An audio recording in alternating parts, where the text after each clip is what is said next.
The last section in this friendship chapter relates to friendship challenges.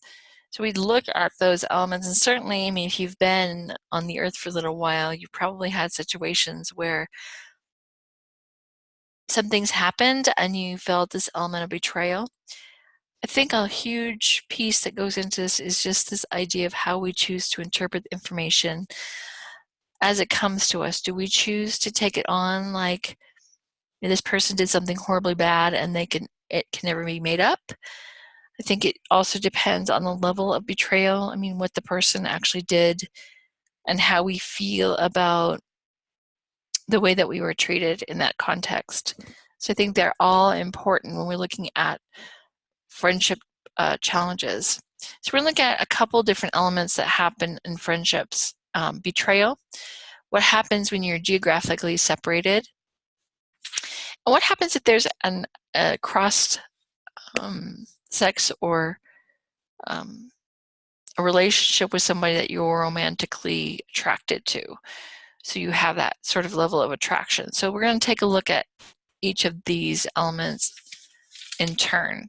So the first one relates to betrayals, and betrayals show up as breaking confidences, backstabbing, also spreading rumors and gossip, and just generally lying. All of these break the rules that we talked about in the last section. We don't want to be giving out information about somebody else. We don't want to break confidences. So these are all huge ones that kind of play into that element. So part of betrayal is, what do you do? What do you do if somebody betrayed you? How do you handle it? And the textbook suggests a couple things. The first one it suggests is just anticipate and expect that you might feel the need to grieve. That grieving might be part of your process. I know, especially if the friendship is important to me, losing that feels like a piece of me is missing. So that's just a huge part of who I am. And I think, certainly in the situation with my mom, that was somebody that I had considered to be a friend as well. And so losing her, took a piece of that too, because I would spend time, connecting with her. She called me a lot, and I was always busy. But the fact that somebody was out there and they cared about what happened to you that day, or they cared about your difficulty or challenges and things that you were going through during that time, ends up being important. And so there definitely was grief that fell along that one, but it really wasn't anything that could be done. That was beyond our control, for sure. And then, you might find support from people that maybe have gone through that before. They can listen to you, certainly give you some advice about how to handle it. I'd say avoid lashing out at that person. So be intentional. Those sudden death statements that we talked about in the relationship chapter can also play here. And you need to be a little bit careful about how you're handling that. So maybe when we talk about this with children, if you're angry with your children did something inappropriate, step aside, put your kids in a room and put them someplace safe, and then deal with it. And I think the same thing's true here. Step away, figure out how you want to handle this, rather than just lashing out at the person. Sometimes there's stuff that goes on and you don't know. And if you're jumping at somebody, you're not taking the opportunity to listen and find out what went on. I think, again, it depends on the level of betrayal, if this is something that's really severe, or if this is something that's a little lighter. That's something to take into consideration.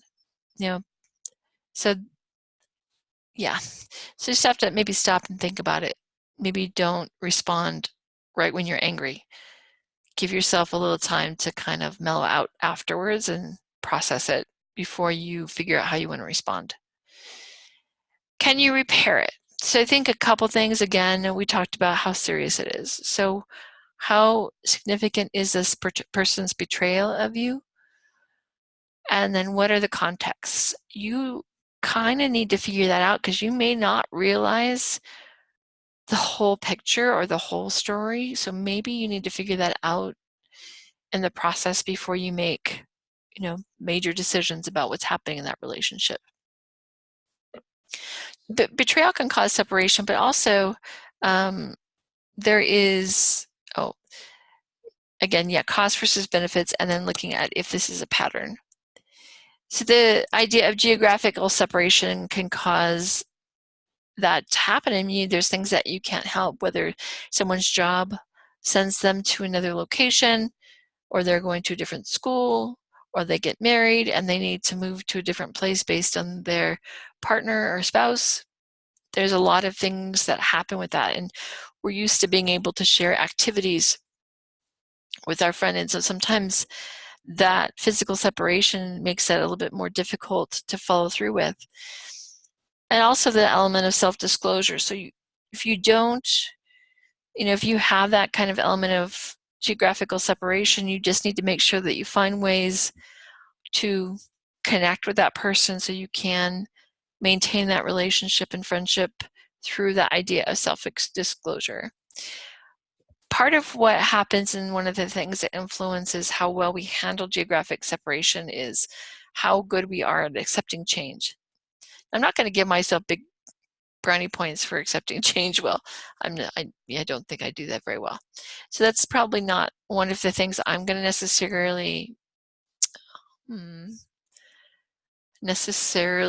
do super well at, but I certainly am in a situation where I've learned to reframe things, meaning that I look at a situation and I can choose not to make it necessarily be completely bad. So I kind of try to look for what's good in the situation and find ways to accept the change for what it is, because I can't control it. And I think that's another piece, is saying, okay, how much control do I have over this situation? Because you can be upset about something all you want and it won't change anything.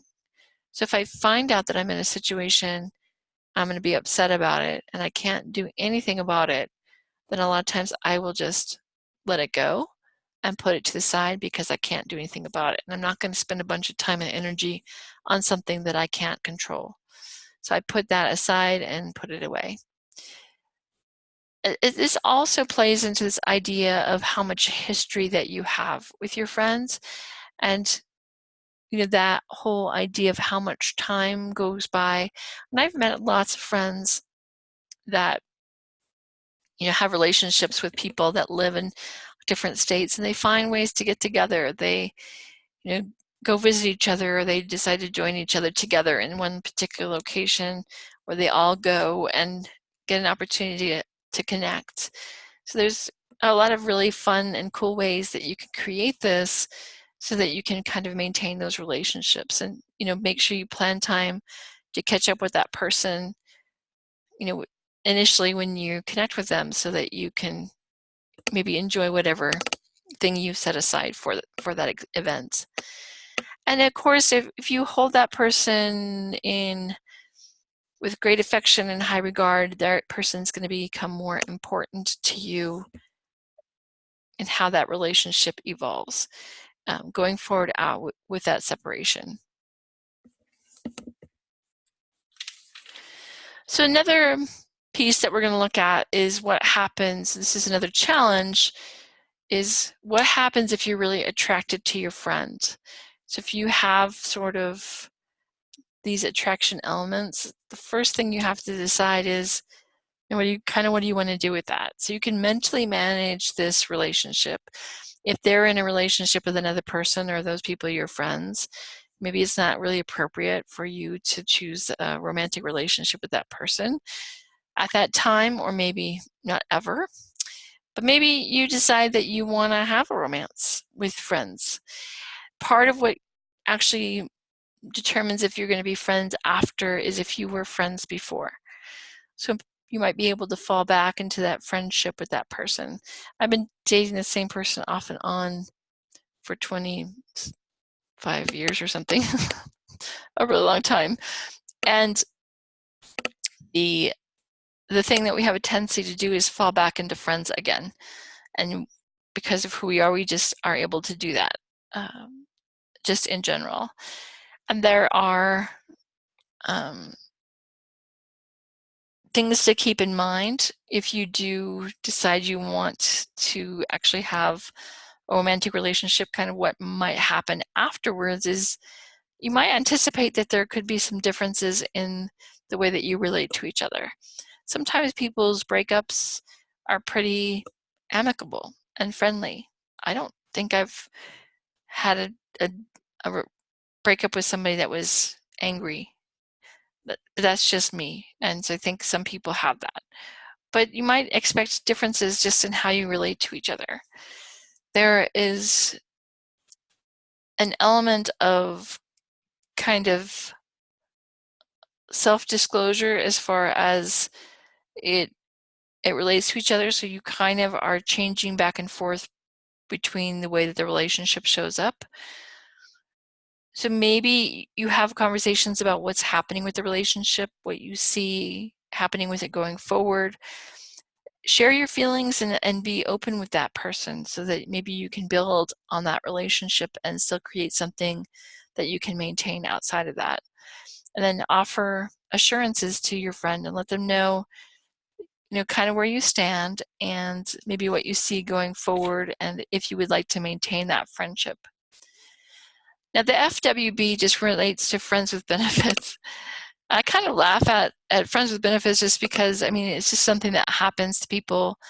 Maybe they're just in a moment and they a friends with benefits is kind of like a sexual activity, but they're not really changing their friendship. So they're keeping the friendship, but just occasionally engaging in sex.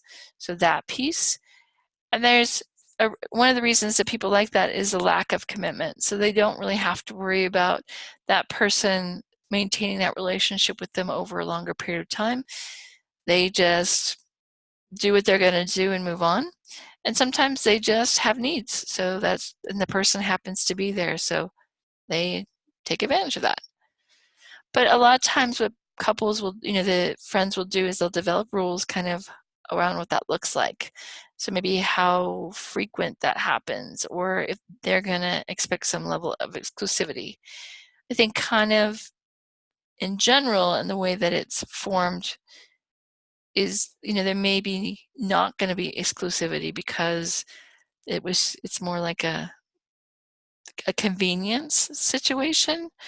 But I think that's probably something, if you end up in one of those situations, maybe you intentionally create some communication about what that looks like rather than avoid the communication, just so you can create something that's going to be workable, for your friendship, even if it's just momentary, or short-term kind of situation for that moment, maybe figure out what you want that to look like going forward.